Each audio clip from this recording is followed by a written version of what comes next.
Right, right. Now, for a long time, obviously, boxers, mixed martial artists, pretty much all athletes, they always have a person dedicated to their nutrition, right? But with Muay Thai fighters, I feel like they're kind of like the last group to find somebody, to seek out somebody in this regard, right? Like you said, they're always relying on somebody else in their gym to help them, maybe a coach or a trainer. Have you seen a lot more fighters coming to you for help over the past few years? Yeah, definitely over the past few years. And uh, like you said, there are I do work with some Muay Thai fighters, but it's definitely less prevalent in Muay Thai. It actually tends to be the MMA guys that come to me a lot.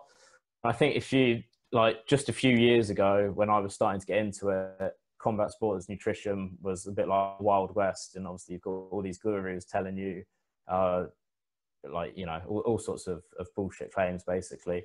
And it was sort of, there was no one to lay down the law and be like, look, this is what's evidence based, this is what's going to work for you.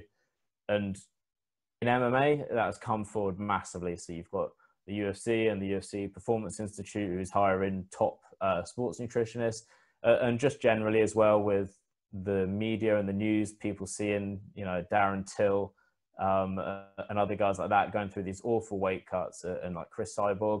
People are really realizing the importance of nutrition. But I think that the MMA community is much, and boxing as well, much further ahead than Muay Thai. So nutrition in Muay Thai, I would say, is still in the Wild West in terms of the practice. So the research is there, and it can be applied. That there's enough information out there if you know where to look.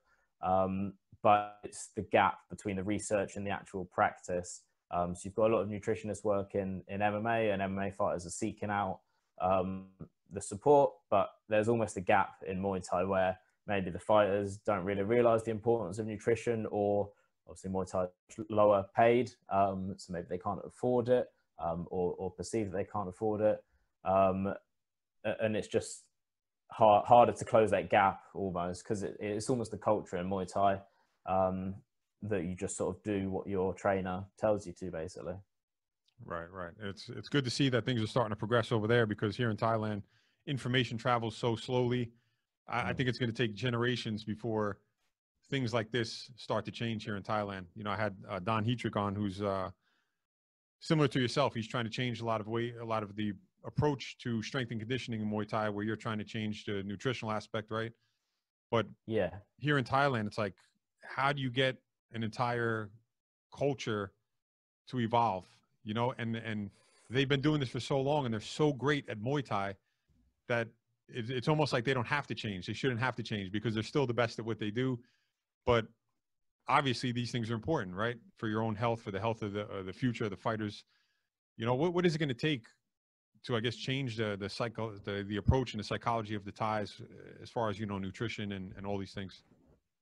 Yeah, I think, like you said, it's definitely going to be a slow and steady process. It's not going to be an overnight thing. And I think essentially it's got to be on a case by case basis. And fortunately, because I'm a fighter myself as well, I think I potentially hold a bit more.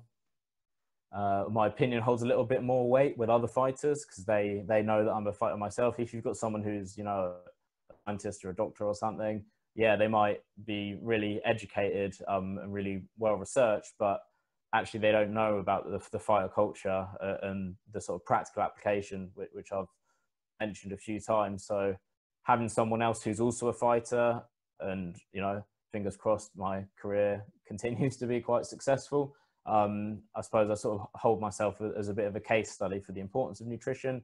And then it's a case of just working with the one or two guys at the gym that are really proactive, interested in nutrition.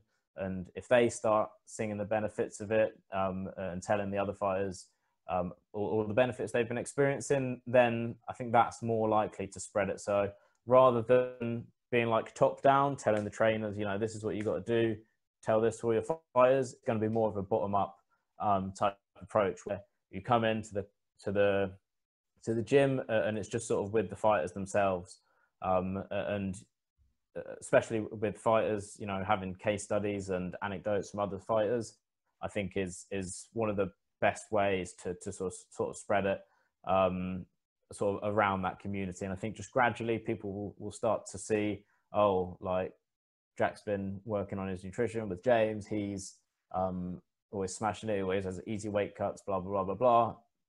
Had a bit of a shit weight cut last time. Maybe I should try that. And it will just be that sort of slow and steady, gradual process, I think. Sounds like a plan. So whenever you get back to Thailand, you got to start making some changes here.